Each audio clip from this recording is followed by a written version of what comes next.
بسم اللہ والحمد للہ والصلاة والسلام علی رسول اللہ اما بعد۔ رسول اللہ صلی اللہ علیہ وسلم کا فرمان کہ عثمان مظلوم شہید کیے جائیں گے۔ اللہ اکبر۔ اس حدیث کے راوی سیدنا ابن عمر رضی اللہ تعالی عنہما ہیں، فرماتے ہیں کہ رسول اللہ صلی اللہ علیہ وسلم نے ایک فتنہ کا ذکر کیا تو فرمایا اس فتنہ میں یہ بھی مظلوم قتل کیے جائیں گے۔ ابن عمر رضی اللہ تعالیٰ عنہما فرماتے ہیں کہ میں نے جب دیکھا تو یہ بات عثمان بن عفان کے متعلق کی تھی۔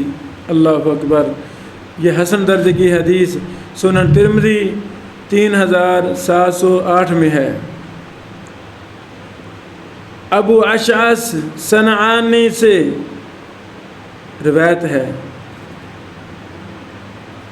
وہ کہتے ہیں کہ ملک شام میں مقررین خطبہ تقریر کے لیے کھڑے ہوئے، ان میں سے رسول اللہ صلی اللہ علیہ وسلم کے اصحاب سے بھی کچھ لوگ تھے، صحابہ کرام بھی تھے۔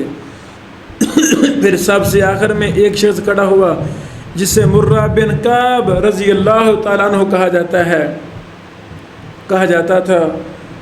اس نے کہا اگر میں نے ایک حدیث رسول اللہ صلی اللہ علیہ وسلم سے نہ سنی ہوتی تو میں کھڑا نہ ہوتا۔ پھر انہوں نے فتنوں کا ذکر کیا اور بتایا کہ اس کا ظہور قریب ہے۔ پھر ایک شخص منہ پر کپڑا ڈالے ہوئے گزرا تو مرہ نے کہا یہ اس دن ہدایت پر ہوگا، تو میں اسے دیکھنے کے لیے اس کی طرف اٹھا تو کیا دیکھتا ہوں کہ وہ سیدنا عثمان بن عفان رضی اللہ تعالی عنہ ہیں۔ پھر میں نے ان کا منہ مرہ کی طرف کر کے کہا وہ یہی ہیں؟ انہوں نے کہا ہاں وہ یہی ہیں۔ اللہ اکبر۔ یہ حدیث سنن ترمذی 3704 حسن درج صحیح ہے۔ امی عائشہ صدیقہ رضی اللہ تعالی عنہا بیان کرتی ہیں کہ ایک مرتبہ رسول اللہ صلی اللہ علیہ وسلم نے عثمان غنی کو بلا بھیجا۔ وہ آئے تو نبی صلی اللہ علیہ وسلم ان کی طرف متوجہ ہو گئے۔ رسول اللہ صلی اللہ علیہ وسلم نے اس گفتگو کے آخر میں عثمان کے کندھے پر ہاتھ رکھ کر فرمایا اے عثمان، ان قریب اللہ تعالیٰ تمہیں ایک قمیض پہنائے گا، اگر منافقین اسے اتارنا چاہیں تو تم اسے نہ اتارنا، یہاں تک کہ مجھ سے آ ملو۔ 3 مرتبہ یہ جملہ دہرایا۔ نعمان کہتے ہیں کہ میں نے ان سے کہا اے ام المومنین، اب تک یہ بات آپ نے کیوں ذکر نہیں فرمائی؟ انہوں نے فرمایا اللہ کی قسم میں یہ بات بھول گئی تھی، مجھے یاد ہی نہیں رہی تھی۔ وہ کہتے ہیں کہ پھر میں نے یہ روایت امیر معاویہ کو سنائی، لیکن وہ صرف میرے کہنے پر راضی نہیں ہوئے بلکہ انہوں نے ام المومنین کو خط لکھا کہ مجھے یہ لکھ کر بھجوا دیجئے۔ چنانچہ انہوں نے وہ حدیث ایک خط میں لکھ کر سیدنا معاویہ رضی اللہ تعالیٰ عنہ کو بھیج دی۔ یہ حدیث سنن ترمذی 3705 میں ہے اور یہ صحیح ہے۔ اللہ اکبر۔ یعنی صحابہ کرام ایک دوسرے کو مبارک احادیث لکھ کر بھیجتے تھے، یعنی کتابت حدیث صحابہ کرام کے دور میں زوروں پر تھی۔ کس طرح امی سیدنا معاویہ رضی اللہ تعالیٰ عنہ اس حدیث کو تحقیق کرنے کی خاطر امی عائشہ سے خط و کتابت کر رہے ہیں، امی عائشہ سے اس حدیث کو طلب کر رہے ہیں کہ آپ نے سنی ہے تو مجھے لکھ کر بھیج دیں۔ امی عائشہ نے رضی اللہ تعالیٰ عنہ نے اس مبارک حدیث کو لکھ کر سیدنا معاویہ رضی اللہ تعالیٰ عنہ کو بھیجی۔ اللہ اکبر، اللہ اکبر۔ امی عائشہ صدیقہ رضی اللہ عنہ فرماتی ہیں کہ رسول اللہ صلی اللہ علیہ وسلم نے اپنے مرض الموت میں فرمایا میں چاہتا ہوں کہ میرے پاس میرے صحابہ میں سے کوئی ہوتا۔ ہم نے عرض کیا اللہ کے رسول صلی اللہ علیہ وسلم کیا ہم ابو بکر کو نہ بلا دیں؟ آپ صلی اللہ علیہ وسلم خاموش رہے۔ ہم نے عرض کیا کیا ہم عمر کو نہ بلا دیں؟ آپ صلی اللہ علیہ وسلم خاموش رہے۔ ہم نے عرض کیا کیا ہم عثمان کو نہ بلا دیں؟ آپ صلی اللہ علیہ وسلم نے فرمایا ہاں تو وہ آئے۔ آپ صلی اللہ علیہ وسلم ان سے تنہائی میں باتیں کرنے لگے اور سیدنا عثمان رضی اللہ تعالیٰ عنہ کا چہرہ بدلتا رہا۔ یہ صحیح حدیث سنن ابن ماجہ 113 نمبر میں ہے۔ اللہ اکبر اللہ اکبر۔ حضرات گرامی، صحابہ کرام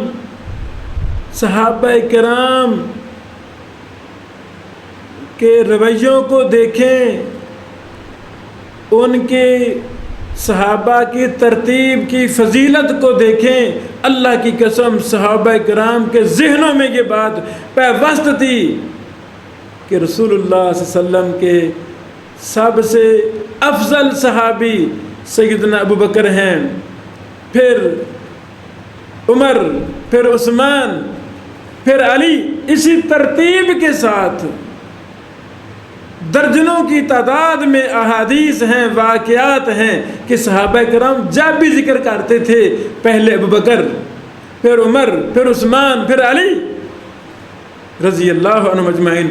اور یہ ترتیب، اس ترتیب پر ہمارا ایمان ہے۔ پہلے خلیفہ سیدنا ابو بکر، دوسرے خلیفہ سیدنا عمر، تیسرے خلیفہ سیدنا عثمان، چوتھے خلیفہ سیدنا علی رضی اللہ عنہ اجمعین۔ جب ہم کتب عقیدہ جو ہمارے سلف صالحین محدثین نے کتب عقیدہ لکھی، عقیدہ کی کتابوں میں صحابہ کا ذکر، صحابہ کی عدالت کا ذکر، صحابہ کے ایمان کا ذکر، صحابہ کی فضیلت کا ذکر، صحابہ میں خلفائے راشدین، خلفائے اربعہ کی ترتیب کا ذکر، اصل میں ان چیزوں کا تعلق ایمانیات سے ہے۔ یہی وجہ ہے محدثین نے ان چیزوں کو عقیدہ کی کتابوں میں درج کر کے امت کو، مسلمانوں کو یہ نصیحت کی کہ صحابہ کی عظمت، صحابہ کے فضائل، صحابہ سے محبت یہ ایمان کا مسئلہ ہے، یہ کوئی عام مسئلہ نہیں ہے۔ اللہ اکبر۔ یہ حدیث سنن ابن ماجہ حدیث نمبر 113 میں صحیح حدیث ہے۔ اللہ اکبر۔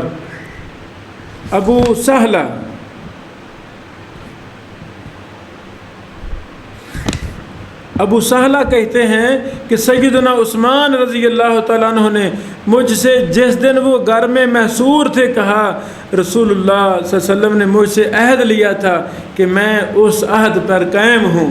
اللہ اکبر اللہ اکبر۔